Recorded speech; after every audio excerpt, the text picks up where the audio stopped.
Hey guys, I was debating whether or not I was going to come on and actually talk about this. I witnessed something that literally broke my heart. Last Friday, I was actually had just boarded my flight on the way back from Baltimore to Houston. Everyone was being seated, and we're kind of getting settled in and getting comfortable. And then all of a sudden, I hear the flight attendant call the names of some people off and ask them to get off the plane. And they named about 12 people roughly. And it was a commonality that I noticed as the names were being read off.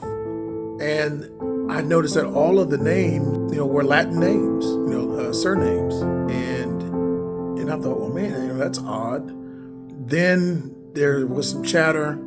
You kind of start to hear it. I was sitting close to the front of the plane, so I could hear what the flight attendants were saying, and I could hear them say, yeah, ICE is waiting for these people to deboard the plane. They're going to be taken into custody.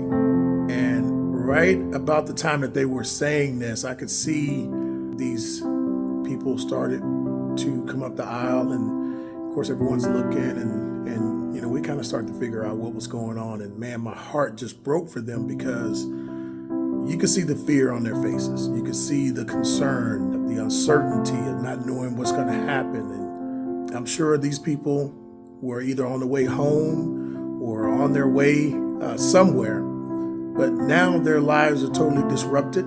Maybe they had children at home, they had jobs, they had homes that they needed to take care of and see about. Maybe other people depended on them to come home, and they may not ever get to come back home. Folks, no matter what your thoughts are on this, what your views are, there is a more humane way to go about enforcing immigration law. And especially for those who have been in this country for 15, 20 years, working, productive people, haven't committed any crimes. Some who have actually gone to school here, graduated, and this is all they know. They don't know anything about, the country where their parents were born. There's a more humane way to do this.